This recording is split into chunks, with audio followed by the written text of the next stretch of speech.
he still comes. Next, I want to talk about provider. Now, this is not one of God's attributes per se, but it is related to some of his other attributes, such as it's part of his faithfulness to us that he's a provider. And the teaching of God as provider comes from the word Jehovah-Jireh. And Jehovah-Jireh, Jehovah is just another word, an English pronunciation for the word Yahweh. So it's the same word. And what Jehovah-Jireh means, it means the Lord will foresee. So God will foresee. And God foresees because he has foreknowledge. And he has foreknowledge because he's omniscient, which is one of his attributes. So God is omniscient. And he also, Jehovah-Jireh also means the Lord is all-sufficient. So God is all-sufficient, which is one of his attributes. And that means he has everything. He needs nothing. So God has everything. He needs nothing. And he knows everything. So even though you may have a need that you don't even know you have, maybe this need is 2 months down the road or 2 years down the road, God knows you have that need. And he's able to meet that need. Just as he's able to meet your need today. And he knows of your need. Everything belongs to God. He needs nothing and can provide everything. And Psalm 50, verses 10 through 12, it says, "For every beast of the forest is mine, the cattle on 1,000 hillsides. I know every bird of the mountain, and everything that moves in the field is mine. If I were hungry," okay, God's being sarcastic here because he can't be hungry.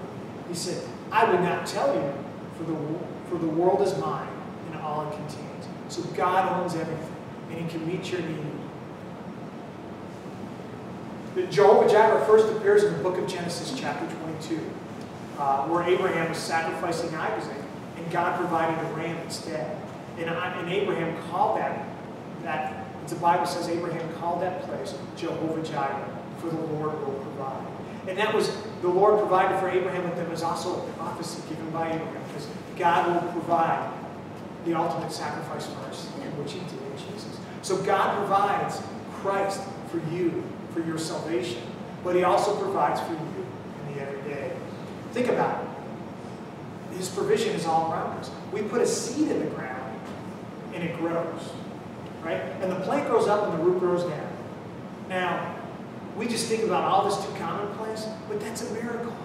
That is a miracle. Now, some people will say that's how evolution designed it, but no, God is the one who's written the DNA into that plant to make it go up, the root go down, the plant grow up, and to provide food for us. God wrote that in that plant. It did not happen by chance. It's crazy to think that happened by chance. In the Gospel of Matthew, it states, how can we think that God would provide for the sparrows and the flowers and not provide for us? Right? And it is God's provision comes in many forms. It comes in the form of food, shelter, and clothing.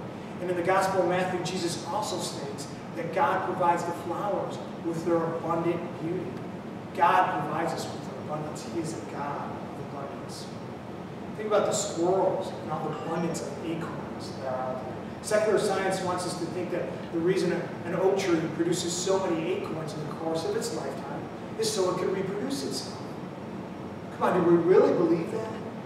That an oak tree produces millions upon millions of acorns in the course of its lifetime in order to produce one more oak tree? Or maybe 2 or 3 for some oak tree that didn't produce enough acorns. No, the reason an oak tree produces acorns is to feed the squirrels in my backyard, and to feed the squirrels in the forest, and the deer in the forest, and the other animals that eat acorns. And not only that, those acorns taste really good to those squirrels, right? When I'm sitting there on my deck, and I look up, I mean, there's feasting going on in that tree. It's feasting in the abundant joy of the acorns. They must taste really good to the squirrels, and they really take pleasure in it. For God is a God of pleasure, even for us. Walnuts grow on trees, and many people enjoy eating walnuts. Now, I'm allergic to them, but I can't eat them. But many other people eat walnuts, and they really enjoy them because they taste good. Well, who made them taste good? God made them taste good. So God is a God of pleasure. You know, and the walnuts are also something black bears like too. There's a black bear in a walnut tree. And this is in Tennessee, Smoky Mountain National Park. And he's up in that tree and he's going like this. He's shaking it. He's shaking the tree and the walnuts are falling down. And when the walnuts fall down, he would go down and eat the walnuts. And then he'd climb up and do it all over again. And God was providing for this black bear. And you notice, when I'm watching this, it looks like he was doing it with absolutely no fear. You would think that bear would be afraid of that. It looks like he's going to fall. But he's not fear at all, because he's doing what God designed him to do. And when we do what God designed us to do, we should do it without fear. Just like that black bear. And God even provides when we think there's no provision at all. Here's a white-throated sparrow, and it's just after an ice storm, and everything's covered with ice, but God is providing for that sparrow. A little burr-like thing, I don't know what it was, but that's what it was eating, along with cardinals and juncos and some other birds. And another thing about God's provision, when I first got a new lens for my camera, I wanted to test it out. This is, I was living in Florida at the time, and there was a park across from the subdivision where I lived, and we had just rain upon rain upon rain, and the park had flooded in lots of areas, and there was a lot of insects and other things living in and around that water.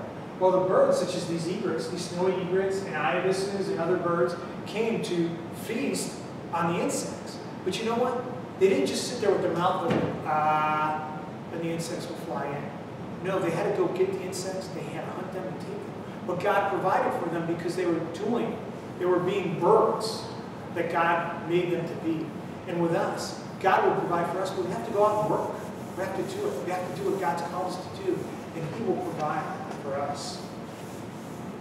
Omnipotent. This word literally means all-powerful. And said